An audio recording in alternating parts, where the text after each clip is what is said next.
बिस्मिल्लाहिर्रहमानिर्रहीम। अस्सलाम वालेकुम क्लास। बेटा, हमने अपने प्रीवियस लेक्चर तक चैप्टर नंबर 12 कंप्लीट कर लिया था और उससे रेलेवेंट न्यूमेरिकल सॉल्व किए थे। आज के लेक्चर में हम न्यू चैप्टर स्टार्ट करेंगे और वो है आपका chapter number 13, propagation and reflection of light. ये चैप्टर बेसिकली लाइट के ऊपर बेस करता है। लॉज ऑफ रिफ्लेक्शन है, लाइट क्या है, किस तरीके से जनरेट होती है, क्या क्या प्रोसीजर्स होते हैं, वो सारा हम इस चैप्टर में डिस्कस करेंगे। तो लेक्चर नंबर 8 है आपका। सबसे पहले आपके पास यहाँ पर टॉपिक है pinhole camera and regular and irregular reflection of light. तो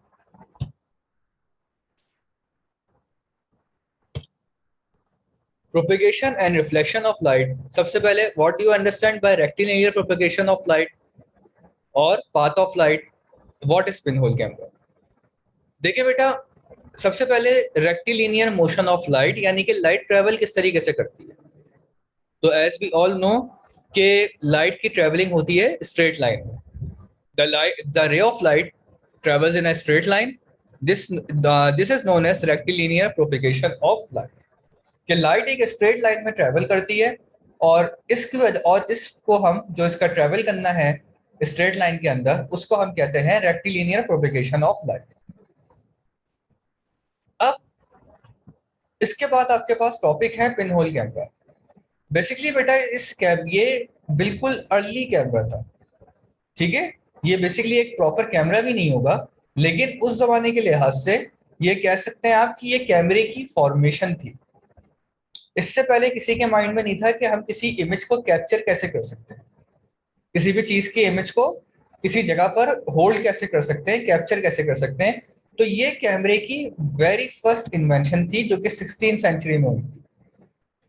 और बेसिकली ये इस चीज को भी प्रूव करता था कि लाइट जो है वो स्ट्रेट लाइन में ट्रेवल करती है। तो इसका स्ट्रक्चर किस तरीके से था, आपका एग्जाम में शॉर्ट नोट बनता है पिनहोल कैमरे के ऊपर। तो the rectangular box having a back coating and containing a very small hole one side and a forested glass screen on the opposite side is known as pinhole camera. The image formed by simple pinhole camera is smaller than the object it is inverted and real. देखिए बेटा, इसकी construction और working किस तरीके से थी कि एक बॉक्स था, रेक्टेंगुलर बॉक्स, और पूरे रेक्टेंगुलर बॉक्स को ब्लैक कलर से कोट किया हुआ था ताकि लाइट कोई दूसरी इंटर ना हो। क्योंकि आपको पता है कि ब्लैक कलर जो है वो लाइट की रिफ्लेक्शन सबसे कम करता है। ठीक है, तो पूरे जो है वो डार्क लेयर के साथ उस पूरे रेक्टेंगुलर बॉक्स को कोट किया हुआ था ब्लैक लेयर के साथ, ताकि लाइट को किसी पाथ में इंटर ना हो। और उसके बाद इसके अंदर एक छोटा सा होल किया था पिन के बराबर। यही वजह है कि इसको पिन होल कहते हैं। A pinhole camera is one of the practical application of rectilinear propagation of light. It was invented in the 16th century to observe eclipse of the sun without damaging the eyesight. अब इसके अंदर क्या था कि सबसे पहले इस कैमरे के अंदर जो उसका बेसिक स्ट्रक्चर बताया कि वो पूरा रेक्टेंगुलर बॉक्स था। बैक साइड पर उसकी इमेज की फॉर्मेशन होनी थी। जिस इमेज को भी हमें देखना है, तो जिस ऑब्जेक्ट को भी देखना है उसकी इमेज फॉर्म होनी थी।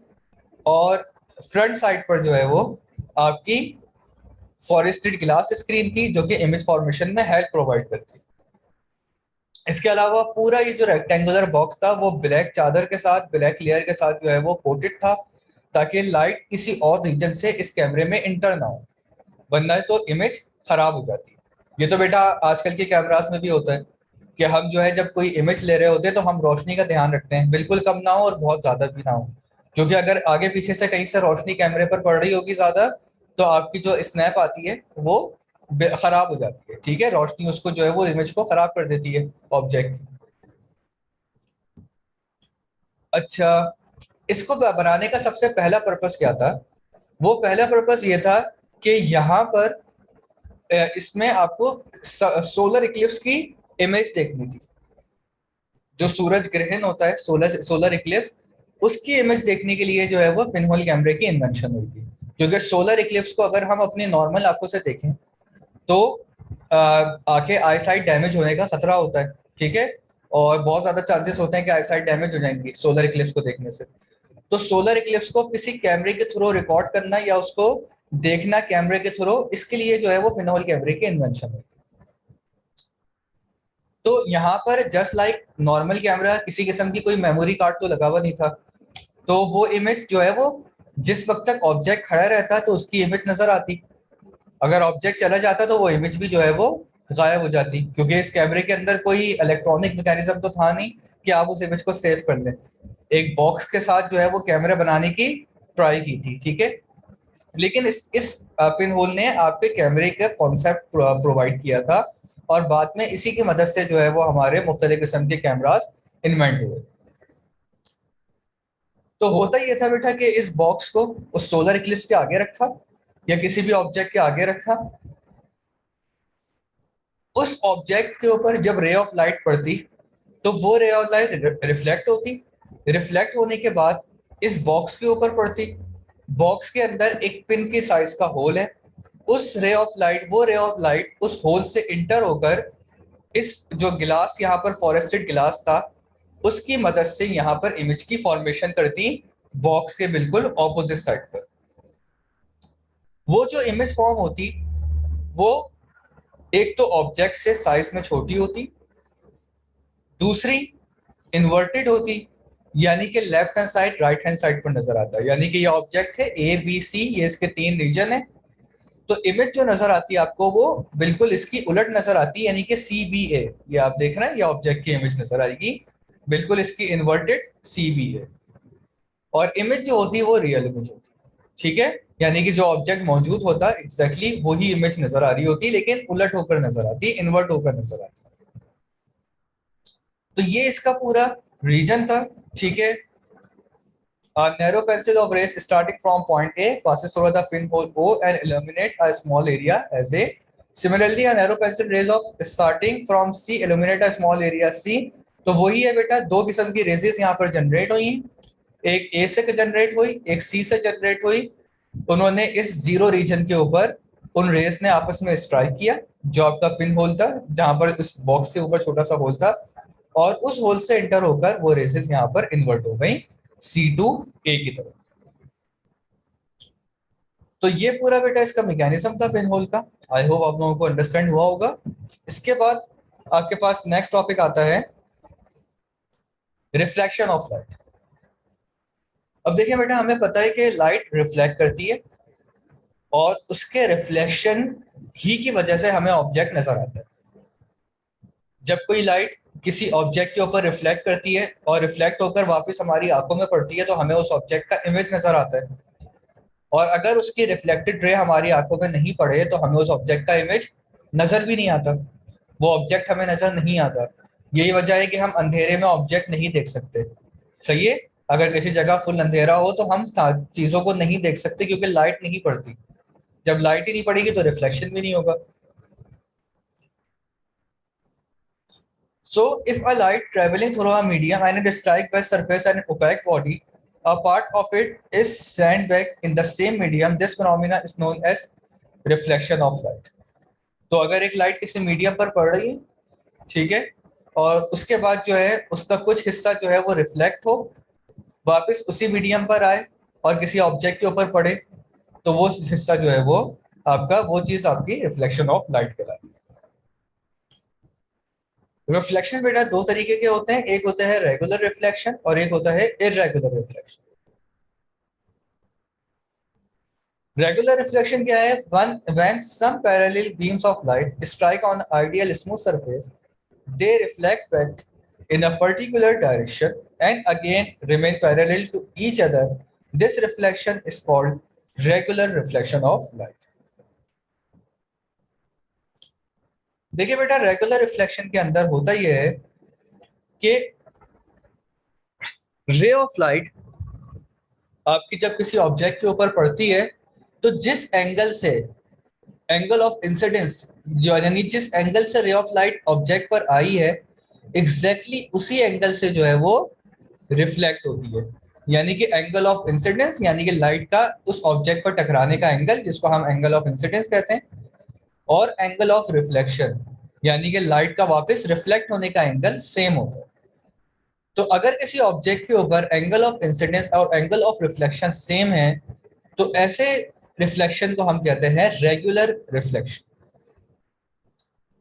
तो रेगुलर रिफ्लेक्शन की वजह से हमें ऑब्जेक्ट बहुत क्लियरली नजर आ रहा होता है और उसकी फुल इमेज नजर आती है। और रेगुलर रिफ्लेक्शन के लिए ये जरूरी है कि आपकी सरफेस बिल्कुल स्मूथ हो, जस्ट लाइक योर फ्लोर।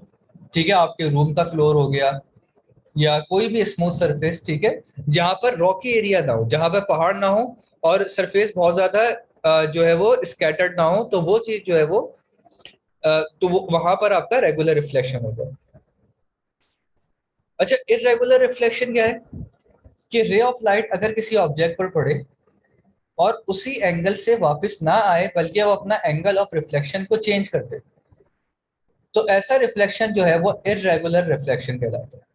जैसे कि आप यहाँ पर देख रहे हैं, ये इसका एंगल ऑफ इंसिडेंस है और एंगल ऑफ रिफ्लेक्शन बहुत ज्यादा है। एंगल ऑफ इंसिडेंस कम है और एंगल ऑफ रिफ्लेक्शन उसका बहुत ज्यादा है, बहुत ज्यादा लार्ज एंगल के ऊपर रिफ्लेक्ट कर रही है। तो अगर एंगल ऑफ इंसिडेंस और एंगल ऑफ रिफ्लेक्शन लाइट का सेम नहीं है तो ऐसे केस को हम कहते हैं इरेगुलर रिफ्लेक्शन। इरेगुलर रिफ्लेक्शन के लिए आपकी सरफेस रफ होनी चाहिए, स्मूथ सरफेस पर इरेगुलर रिफ्लेक्शन नहीं होता। देखिए, रेगुलर रिफ्लेक्शन में तो क्या है कि हमें ऑब्जेक्ट जो है वो क्लियरली नजर आता है, बट होता यह है कि ऑब्जेक्ट की रेंज कम हो जाती है, यानी हमें एक पर्टिकुलर रेंज के अंदर ही ऑब्जेक्ट नजर आएगा जो और लेफ्ट हैंड साइड या राइट हैंड साइड का ऑब्जेक्ट नजर नहीं आते। जैसे फॉर एग्जांपल अभी आप जिस पोजीशन में भी बैठे हुए, अगर आप अपना मोबाइल यूज कर रहे हैं तो आपको अपने मोबाइल के ऊपर रे ऑफ लाइट जो पड़ रही है, या अगर आप अपने कमरे में किसी ऑब्जेक्ट को देखते हैं, आप फॉर एग्जांपल एक चेयर को देखते हैं, तो आपको चेयर बिल्कुल सामने क्लियर नजर आएगी because of regular reflection. But उसके left hand side right hand side के ऑब्जेक्ट जो है वो नजर क्लियरली नहीं आएंगे, क्योंकि रेगुलर रिफ्लेक्शन में रे ऑफ लाइट एक स्मॉल एंगल्स के ऊपर जो है वो मूव करती है, जबकि इरेगुलर रिफ्लेक्शन के अंदर क्या होता है कि रे ऑफ लाइट के एंगल डिफरेंट होता है इंसिडेंस से रिफ्लेक्शन के। तो इस वजह से इरेगुलर रिफ्लेक्शन में हमें दूर के ऑब्जेक्ट भी नजर आ जाते हैं। और इसी तरह अगर आप जो है वो किसी ऑब्जेक्ट के ऊपर फोकस करके देखते भी हैं, फॉर एग्जाम्पल अगर आप चेयर भी देख रहे हैं, फॉर एग्जाम्पल मैं कि आपके कमरे में आपके सामने एक चेयर रखी हुई है, आप उस चेयर को ऑब्जर्व कर रहे हैं, तो आप जो चेयर को ऑब्जर्व कर रहे हैं और आपको पूरी चेयर का इमेज नजर आ रहा है, वो तो आपका है रेगुलर रिफ्लेक्शन की वजह से। बट अगर आपको चेयर के अलावा लेफ्ट हैंड साइड और राइट हैंड साइड पे कुछ ऑब्जेक्ट का हल्का इमेज भी नजर आ रहा होगा, फॉर एग्जाम्पल चेयर के लेफ्ट साइड पे कुछ भी रखा हुआ है, लैपटॉप है, मोबाइल है, या राइट हैंड साइड पे कोई भी दूसरा ऑब्जेक्ट रखा हुआ है, ठीक है, कबर्ड है, कुछ भी चीज है, तो आपका उसका पूरा फुल प्योर इमेज तो नजर नहीं आएगा, बट जो है वो कुछ स्कैटर इमेज नजर आ रहा होगा। तो वो होता है इरेगुलर रिफ्लेक्शन की वजह से। और इसी इरेगुलर रिफ्लेक्शन की वजह से और इसी इरेगुलर रिफ्लेक्शन की वजह से आपने ऑब्जर्व किया होगा कि सूरज के निकलते वक्त, सूरज के निकलने से पहले ही हमें उसकी रोशनी नजर आना स्टार्ट हो जाती है। फॉर एग्जाम्पल इस वक्त जो है वो सूरज आजकल जो तुलू हो रहा है वो 6:05 पर है, जो फजर की नमाज का टाइम खत्म होता है। बट आप देखते हैं, ऑब्जर्व करते हैं कि 5:30 बजे से रोशनी होना स्टार्ट हो जाती है। इसी तरह मगरिब की नमाज का टाइम जो शुरू हो रहा है आजकल 7:10 पर होता है, लेकिन आप ऑब्जर्व करते हैं कि मगरिब की नमाज का मतलब क्या होता है कि सूरज का गुरूब होना। ठीक है, हम रोजा भी खोलते हैं तो यही यही रीजन होता है ना कि सूरज गुरूब हो गया। लेकिन सूरज गुरूब होने के बावजूद उसकी रोशनी रहती है 15 से 20 मिनट तक। आप देखते हैं कि मगरिब की नमाज के बाद तकरीबन आधे घंटे तक बल्कि रोशनी मौजूद रहती है आसमान के ऊपर। और यही फजर में होता है कि सूरज तुलू होने से पहले ही, आधा घंटा पहले ही जो है वो आसमान पे रोशनी होना शुरू हो जाती है।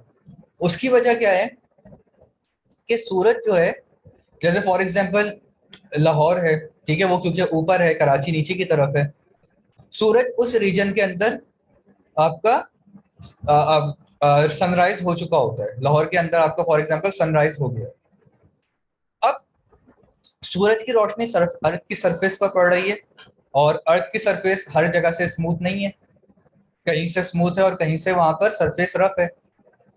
तो ये जो सरफेस की रफनेस है वो रे ऑफ लाइट को, जो सूरज की सनरेज हैं उनको स्कैटर कर देती है लार्ज एंगल के ऊपर। तो वो रे ऑफ लाइट बजाय रेगुलर रिफ्लेक्शन फॉलो करने के इरेगुलर रिफ्लेक्शन वहां पर फॉलो होता है, और इरेगुलर रिफ्लेक्शन की वजह से वो रेज ऑफ लाइट कुछ का कुछ हिस्सा जो है वो हमें ऑब्जर्व हो रहा होता है, जिसकी वजह से हमें लगता है कि रोशनी हो गई है, जबकि वो सूरज सनराइज होने में टाइम होता है। और सेम यही मेथड जो है वो सनसेट में भी होता है, कि सूरज जो है वो फॉर एग्जांपल कराची में 7:10 पे गुरूब हो गया, ठीक है, आपका सनसेट हो गया, लेकिन उसकी रे ऑफ लाइट मौजूद थी, जो कि जो है वो इरेगुलर रिफ्लेक्शन की वजह से, क्योंकि सरफेस आपकी अर्थ की स्मूथ नहीं है, तो इरेगुलर रिफ्लेक्शन की वजह से वो लार्ज एंगल पर स्कैटर हो गई, और वो रे ऑफ लाइट और उन रे ऑफ लाइट का कुछ इम्पैक्ट हमारे पास आधे घंटे के लिए 30 to 35 मिनट तक रहता है, जिसकी वजह से हमें आसमान पर रोशनी नजर आती है, और आहिस्ता आहिस्ता वो रोशनी जो है वो खत्म हो जाती है। तो आई होप ये आपको रीजन समझ आ गया होगा कि रेगुलर और इरेगुलर रिफ्लेक्शन के क्या बेसिक कॉजेज होते हैं। अब इसके बाद फाइनल इसमें जो है वो डिफरेंसेस आते हैं, और वो क्या है कि वही पॉइंट्स है डिफरेंसेस के अंदर जो अभी यहाँ पे लेक्चर में डिस्कस किए हैं, कि regular reflection occurs when parallel rays of light strike with an ideal smooth plane surface.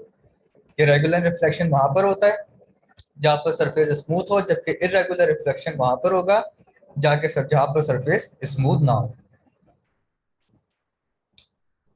In regular reflection parallel rays of light remain parallel after reflection, के रेगुलर रिफ्लेक्शन के अंदर रेज ऑफ लाइट पैरेलल ही रहती हैं, यानी कि उनका angle same होते हैं, जिस एंगल से रिफ्लेक्ट हुई है उसी से जो है वो जिस एंगल से इंसिडेंट हुआ है लाइट का उसी एंगल पर रिफ्लेक्ट होगी।